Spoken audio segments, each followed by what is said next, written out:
Hi, and welcome to Grounded, which is something new for me, which is where I can escape the Damcasters, which is our aviation history podcast, and talk about other stuff. So, books, music, movies, musings, maybe.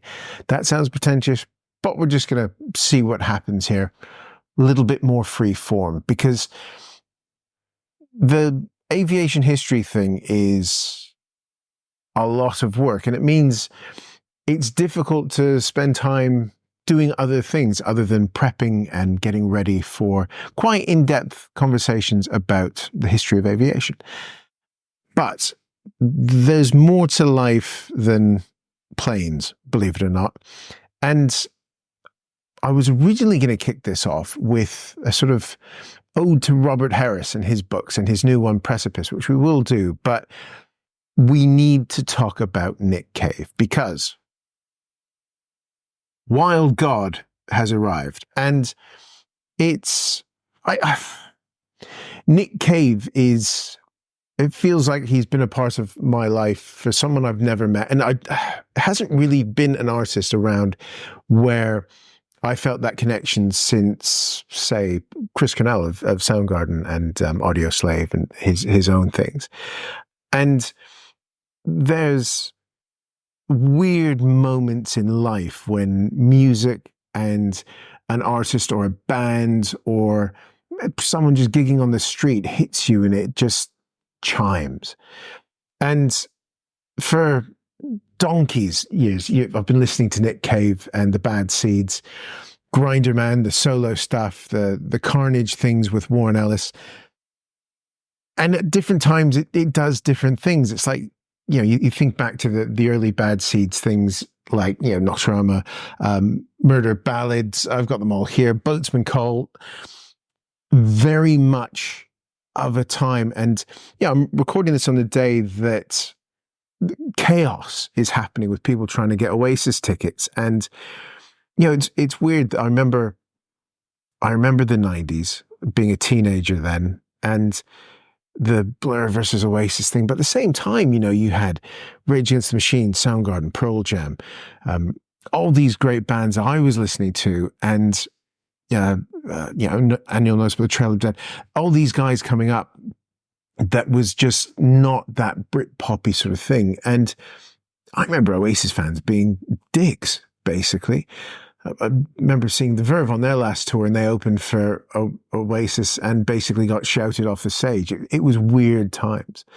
But as we moved into the 2000s, you start getting Nick Cave moving from that sort of punky, trying to upset you phase into something a little bit different. And I remember the first time I heard Abattoir Blues and The Lyre of Orpheus, and thinking, what is this?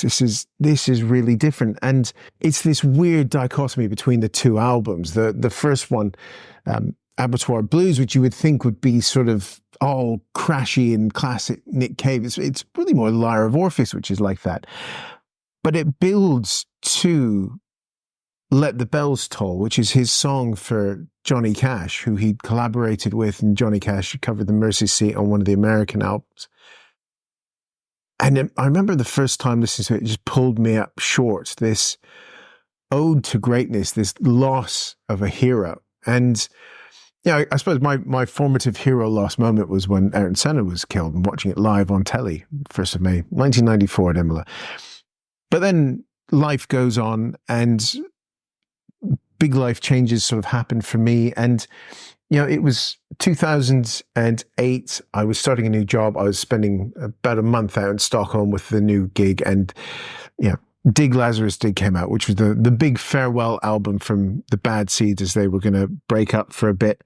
And I remember just loving it. It was poppy. It was unashamed. Commercial, and it has We Call Upon the Author, which is just this mad, wonderful, sprawling song. And it just hit me at this place where I found myself going back and just listening to all of the Bad Seeds things and picking up the different things that Nick Cave and Warren Ellis were starting to do, the soundtracks that came later. And it just stuck with me. And, I still think one of the best gigs I ever saw was on the Grinderman tour, Grinderman 2 tour at Hammersmith Apollo. And that was I was with my mate, Steve, old Steve, not Stevie, who you'll probably hear lots about. And he wasn't a big Grinderman fan. I had a ticket because it was this like dirty old man rock, garagey sort of stuff. It was great. Go check them out. And that's where you get Palaces, Montezuma, things like that. And Nick and Warren were just animalistic. It was not sold out, but it just built, and it was phenomenal. It was incredible. It was one of those gigs that when they came back with, Push the Sky Away, which is a great album in and of itself. You've got Jubilee Street and just great story tracks that are sort of harkening back to early Bad Seeds. It's there. The thing that sort of happens with artists is they sort of grow and things change. And, in 2017, Nick and Susie's son Arthur was killed when he fell from some cliffs in Brighton. And, that's where you get Skeleton Tree and Ghosteen and those albums. And through this whole time, you have Nick starts the Red Hand Files, which is this sort of ask me anything call and response, which has just covered so much, and the honesty that sort of Nick answers people's questions for. And you then hit sort of Ghosteen, and powerful album I remember listening to and not understanding, but just wanting to give him a hug. This sort of, he called it trying to commune with Arthur. And then the pandemic happens, the big tour got cancelled. And, he does Alone at Alexandra Palace, which is him and a piano. And it's weird. I've got it on vinyl, and you listen to it, and it's raw and sort of really, really, I don't know, honest. And, the album that came with the movie that came with Skeleton Tree as well, where you've got Susie and Earl in there, and he's questioning himself whether he's ready to do it. And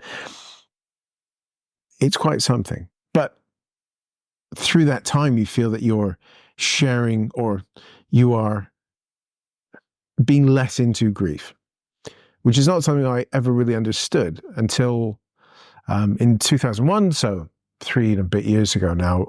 My mum was trying to raise my aunt. So we live here in England. She was in Halifax, Ontario, couldn't get hold of her, and called some friends. This is still sort of pandemic-y times. Police came, kicked the door in, and they found that my aunt had a massive heart attack and was lying dead in her kitchen.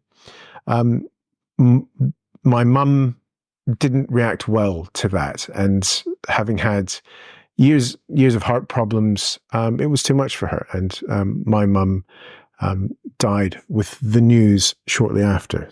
And I rushed up here from Sussex up into South Croydon to where they live, and didn't make it in time, but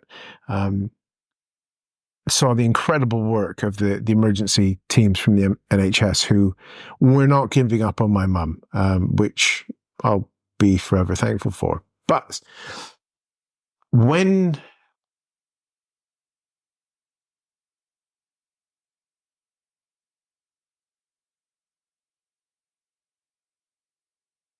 when sort of you have something like that happen, it changes a lot of perceptions about things and feelings about things, and everything's a bit rawer, if rawer is a word. And funnily enough, it was, Nick Cave's always been my go-to when, things are rough and stuff. But that's when I understood Ghosteen.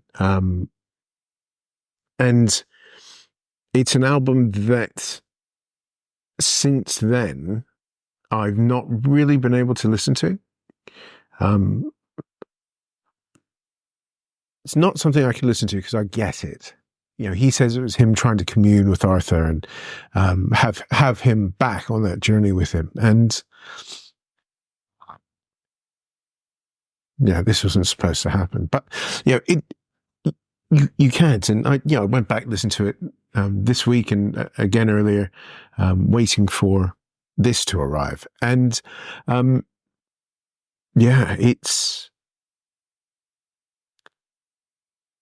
it's quite something. And when you sort of start folding into what he does with the Red Hand Files, not telling people what to do or how to feel or anything like that, but just to talk, which is always the best thing. And I think of the friends that continue to be there for me are the ones who talk. And that avenue is quite something. So why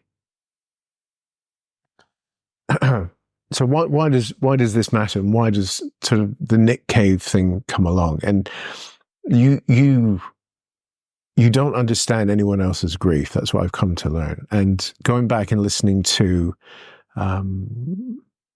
almost all of it, as in the back catalogue, Nick Cave and the Bad Seeds, and you sort of see that progression of someone through life, getting older, getting married, having kids. In his case, losing 2 sons now, and you don't understand, but you agree. And I don't know if that's what I'm trying to say, but you recognize is probably the better way to say a lot of the feelings and emotions and the roller coasters and the and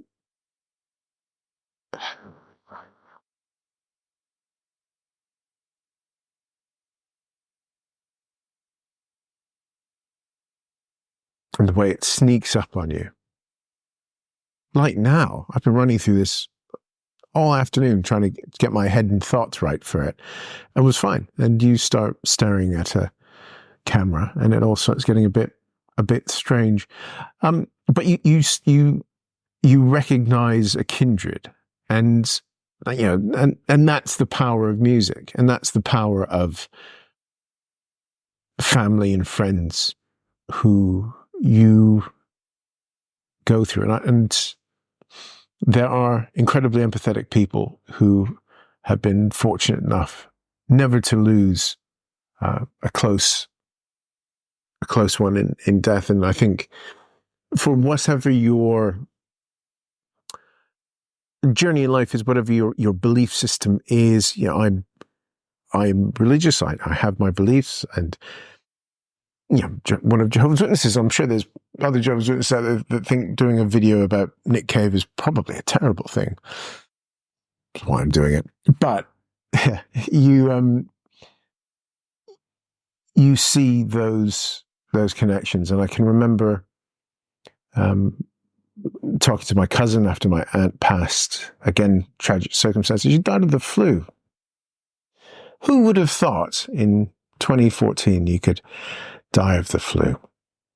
And it's not until you experience something similar that you realize that words don't really matter, but it's the little things that do. So I hope I support that. But in this interesting journey that you see Nick Cave on, and through his writings, especially a book that I finally gotten to, which is Faith, Hope and Carnage, that he wrote with Shauna Hagen, a book about grief, which I've been scared to read for, when did it come out? 2022, so 2 years now it's been sat on the shelf. And it's really quite opening, and I think it's important that we do talk about grief throughout it all. But that brings us to today, because when Wild God arrives, and it's been 5 years almost since the last Bad Seeds album, and you put this on. I'd only ever listened to the title track, which is good fun, but it's noticeable how the long melodies before the lyric drops aren't really here on this album. Songs just start, and they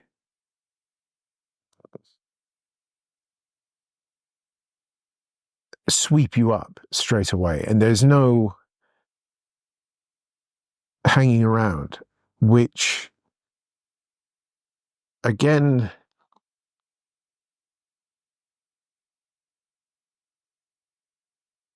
is something that is odd. It's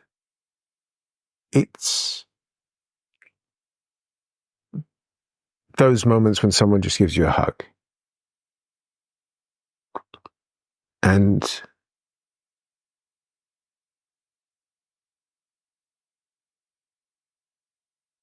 this all sounds very weird when you talk about an album you've only listened to 4 times, 3 or 4 times.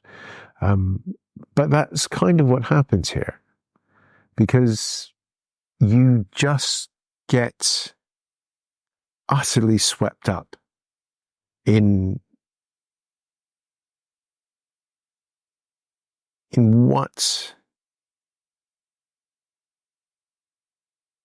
what happens, and it doesn't let you go. So what do I mean by that? Well, by getting swept up in it, you are taken on this rather soaring journey. There's elements of Ghost Teen in it as well. Skeleton Tree, Push the Sky Away. Good reference to Jubilee Street, which I always take a picture of when I walk down when record shopping in Brighton.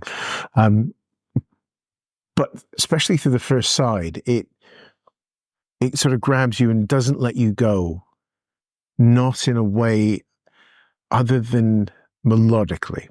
It's soaring and being carried up with it in the best possible way. And, you know, the final rescue attempt, which is, what's that? The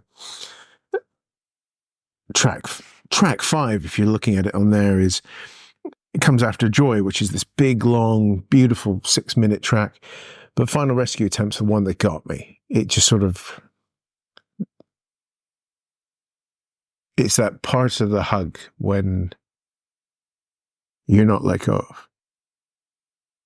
And it's all the better for it, because it's bold, it's daring, it's interesting, especially considering the steps that it came through to being, because you have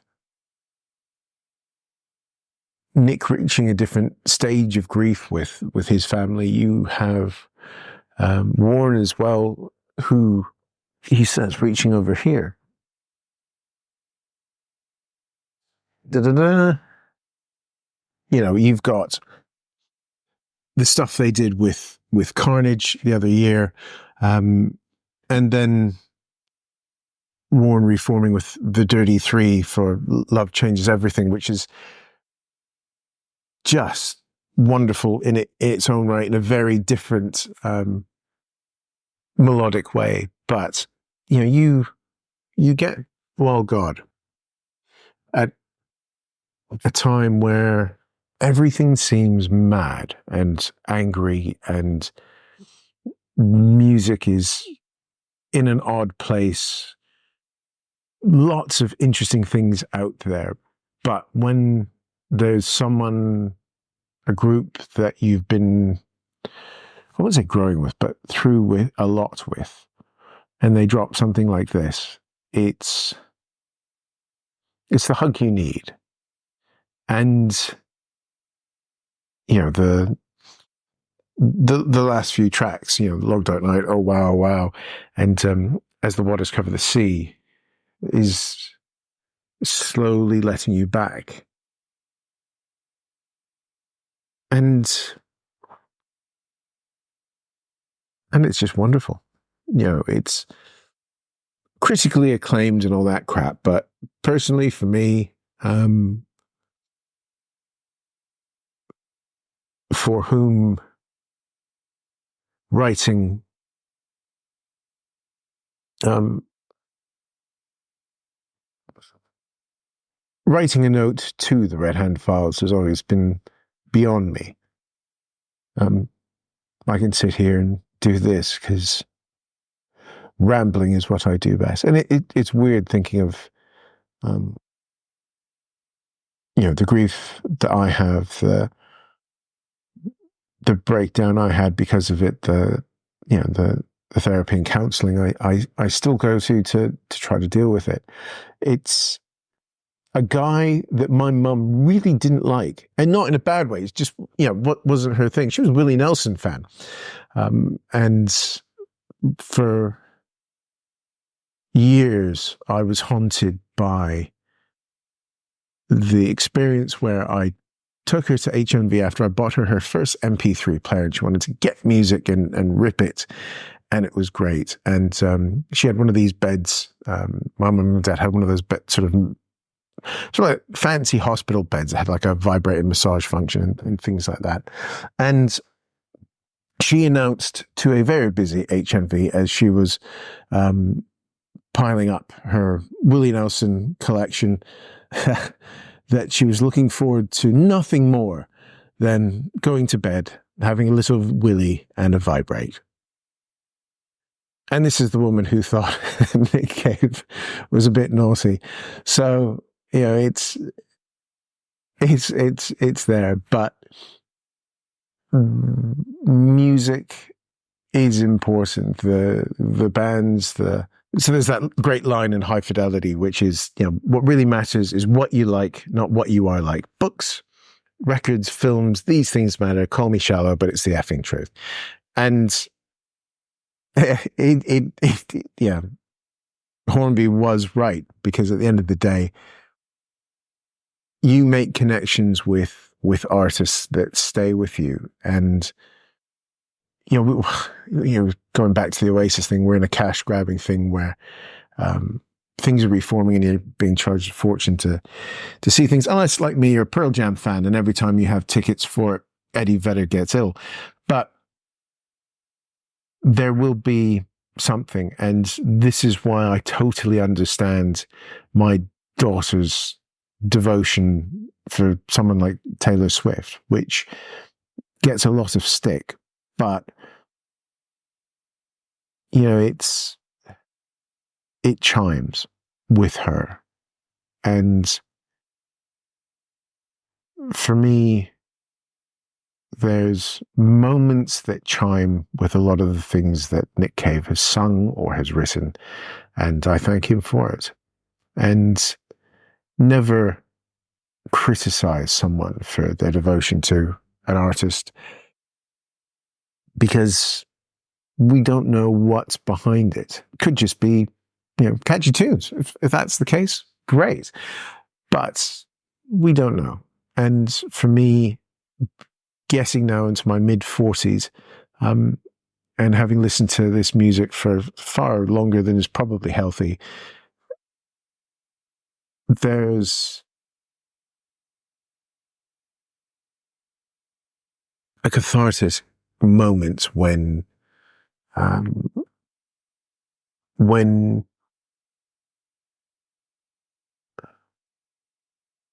you are struggling with many, many things,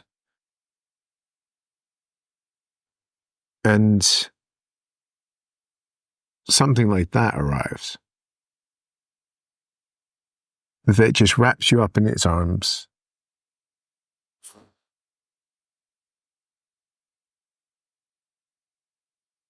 and takes you away, that means you just have to sit down and say, thank you, Nick. Thank you, Warren. Thank you, boys.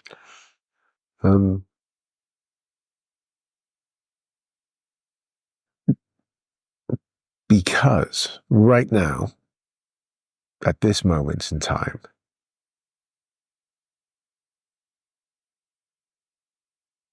This is just what I needed. So, thank you. And I'm going to go put it on again and tidy myself up a bit and start getting dinner ready. They're not all going to be like this, mainly because I don't want them to be like this. And this is a weird moment and a weird feeling. And far more emotional than was intended it to be. So yes, we will do something like this in the future. Not like this, because I don't want to sit with tears streaming down and looking off into distance. There is an unedited version of this video which has got long pauses of me composing myself as I try to pull words out of my ass to explain why. But we'll see. And until whenever that will be, we will talk about something else. But in the description, there will be links to where you can get this album, listen to it on Spotify, or most importantly, where you can go for the Red Hand files. I can't recommend signing up for that enough. There are going to be times when you disagree vehemently with what Nick says, and other times when he just touches your heart in that way that great artists do. But it's always worth a read, even if the question is one that you think doesn't interest me, because the response is always fascinating. And who knows, maybe I'll package this up and send it off. But to Nick, to Warren, the boys, thank you for all the music. Keep going, please do. Don't leave it 5 years again, because as great as Carnage was and the soundtracks and things, Blonde soundtrack is far better than the movie. We want more. We're consuming. Consume! But yeah. But this, ladies and gentlemen, I think I'll call this episode Why Nick Cave? Well, God, because I think I've explained why. And I hope it may make you understand me a little bit and not just babbling on about airplanes. So there's that. Thank you. Take care of yourselves. Check in on your friends. Make sure everybody's okay. And if you need help, reach out. There's always someone out there who can help, whether that's a letter to Nick or whomever. You're never alone.